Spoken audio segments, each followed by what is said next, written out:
Hanya saya ingin ingatkan, sebagai orang yang pernah menempuh jalan ini, pernah diwisuda S1, bahkan pernah diwisuda S2, Anda sukses harus membayar dengan harga.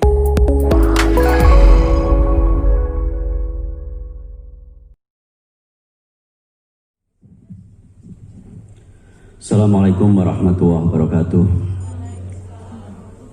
Yang saya hormati Rektor Sekolah Tinggi Ilmu Ekonomi IPMT, Bapak Dian Hijrah. Yang saya hormati Ketua Yayasan, masih muda saya panggil Pak, nggak terlalu oke nanti, Mas Syafi'i Effendi, luar biasa tadi orasinya. Yang saya hormati Ketua Dewan Pembina, Mas Ilyas Indra, Sivitas Akademika Sekolah Tinggi Ilmu Ekonomi IPMT, para wisudawan dan hadirin yang berbahagia. Alhamdulillah, atas perkenan Allah Subhanahu wa Ta'ala, saya bisa hadir dalam momentum sakral pada pagi menjelang siang hari ini.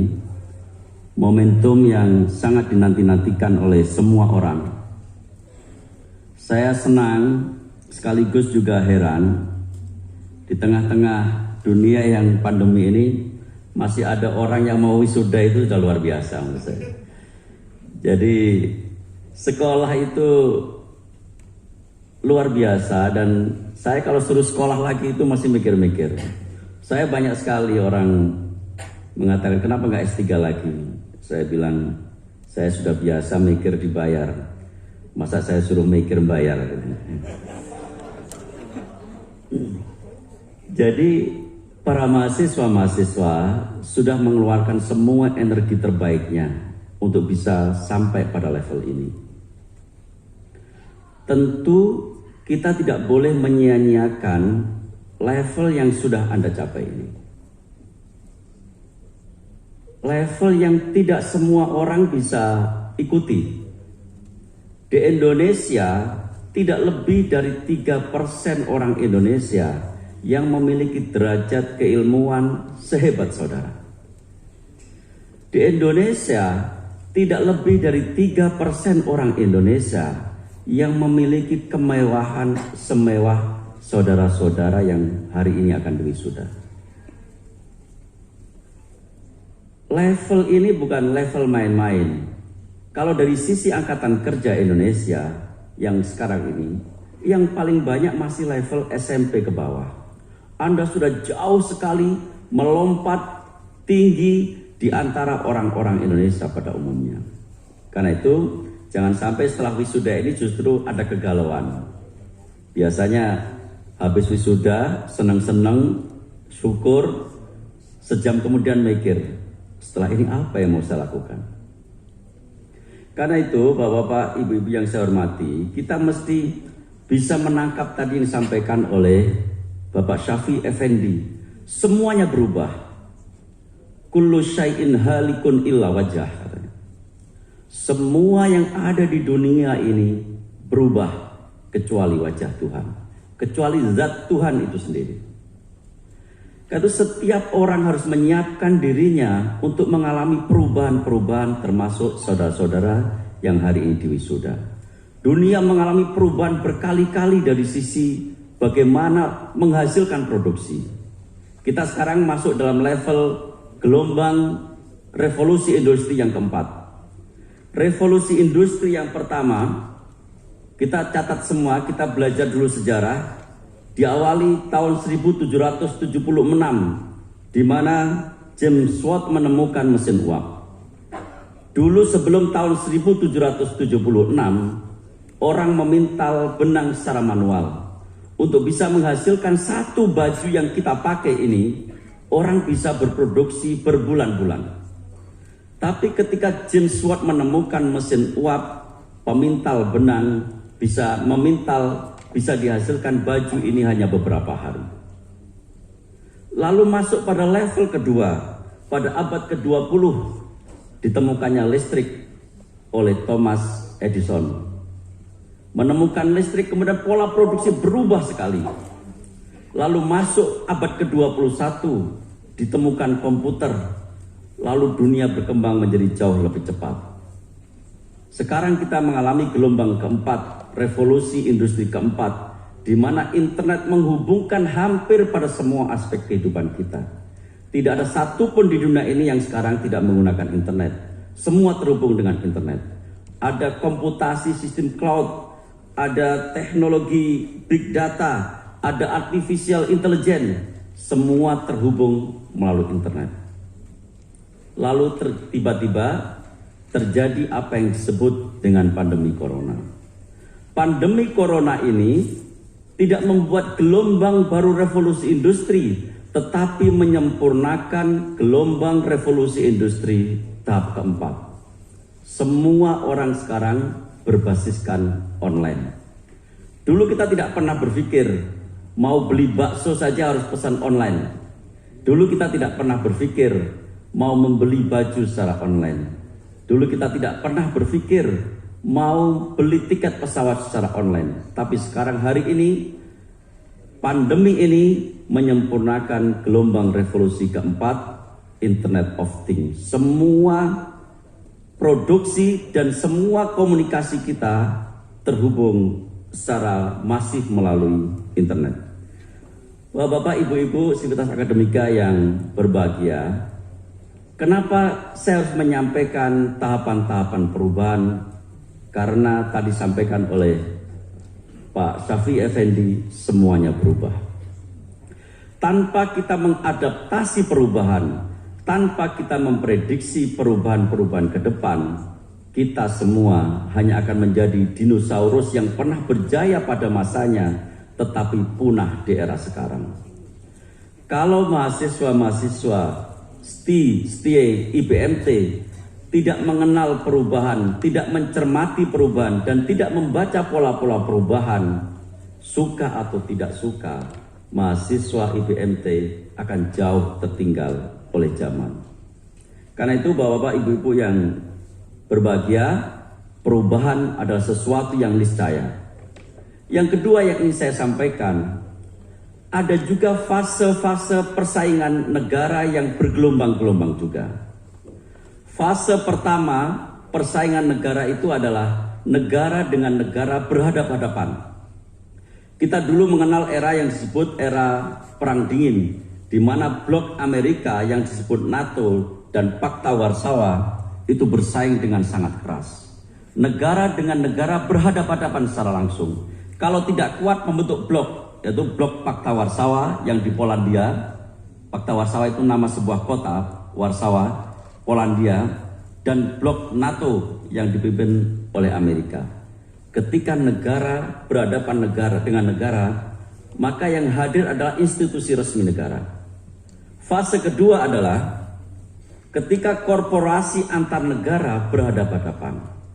Gelombang kedua diwakili oleh multinational corporation. Ada Unilever, ada Grup Danone, ada Boeing 77, ada Airbus, yang semuanya bersaing mewakili negara. Karena itu Bapak-Bapak, Ibu-Ibu yang saya hormati, dulu kalau kita pernah melihat Barack Obama nunggui penandatanganan Boeing 77 dengan Lion Air, itu menunjukkan adalah persaingan negara pada gelombang kedua yang diwakili oleh korporasi antar negara. Hari ini sudah jauh sekali. Hari ini persaingan antar negara diwakili oleh persaingan individu antar negara. Karena itu jangan heran kalau alumni STIE IBMT ini nanti bersaingnya bukan dengan alumni Universitas Wijaya Kusuma Surabaya. Jangan heran kalau alumni IBMT itu bersaingnya bukan dengan alumni Universitas Jember atau dengan Universitas Erlangga, tapi bersaingnya dengan Universitas Harvard, dengan Universitas Nanyang University, dengan universitas-universitas di luar negeri juga. Jadi mahasiswa-mahasiswa lulusan IBMT harus menyiapkan diri juga untuk bersaing secara global menghadapi lulusan alumni universitas terkemuka di dunia. Nanti tenaga kerja asing ke Indonesia pasti tidak bisa dibendung. Persaingan antar individu negara pasti tidak akan terhindarkan. Itu kalau nanti tinggal kita sendiri, apakah kita siap alumni IBMT ini, apakah sudah menyiapkan diri bersaing dengan alumni Nanyang University, bersaing dengan lulusan Harvard, bersaing dengan universitas-universitas terkemuka di dunia yang lain.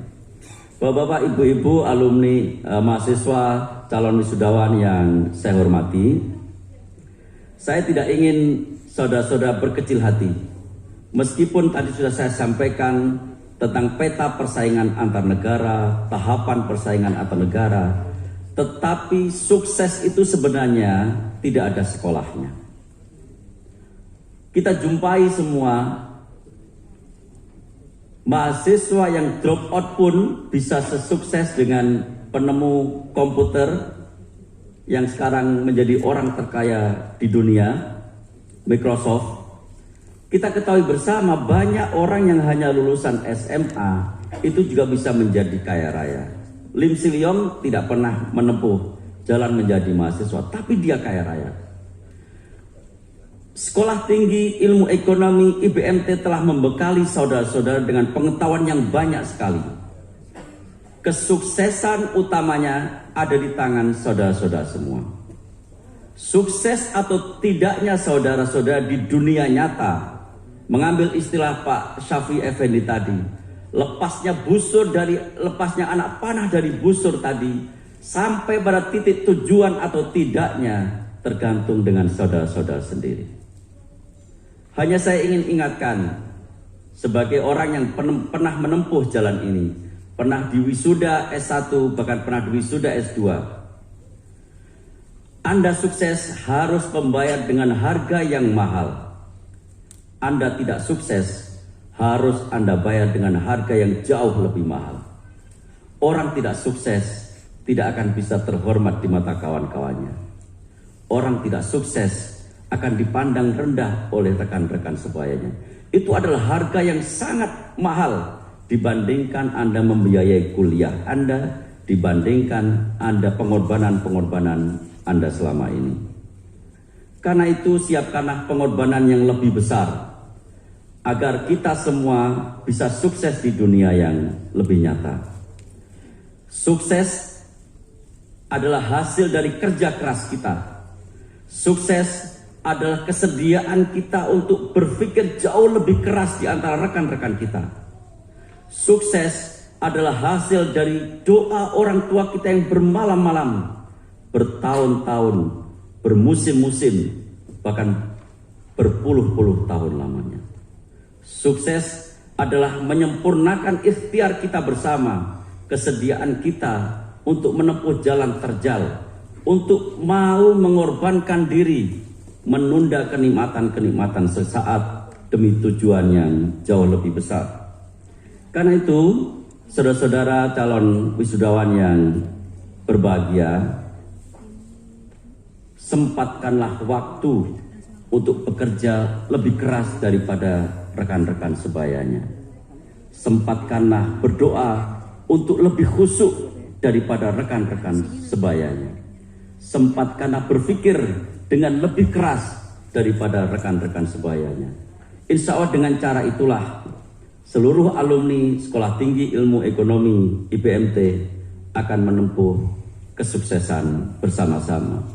Tentu doa orang tua yang menemani pada siang hari ini menjadi sangat menentukan. Tidak ada orang sukses, anak sukses tanpa doa orang tua yang tulus dan ikhlas pada malam-malam yang sunyi di tengah-tengah orang terlelap tidur. Barangkali itu yang perlu saya sampaikan pada kesempatan kali ini sebagai orang yang pernah menempuh dunia kemahasiswaan, sebagai orang yang pernah sama-sama sekolah di kuliah, bahkan ilmunya juga kira-kira sama. Saya mengambil jurusan ilmu manajemen, kira-kira sama dengan apa yang diajarkan oleh Sekolah Tinggi Ilmu Ekonomi IBMT. Selamat kepada seluruh wisudawan, semoga Anda semua berhasil dan semoga kita semua bisa membangun Indonesia, menjadikannya lebih baik lagi. Wassalamualaikum warahmatullahi wabarakatuh.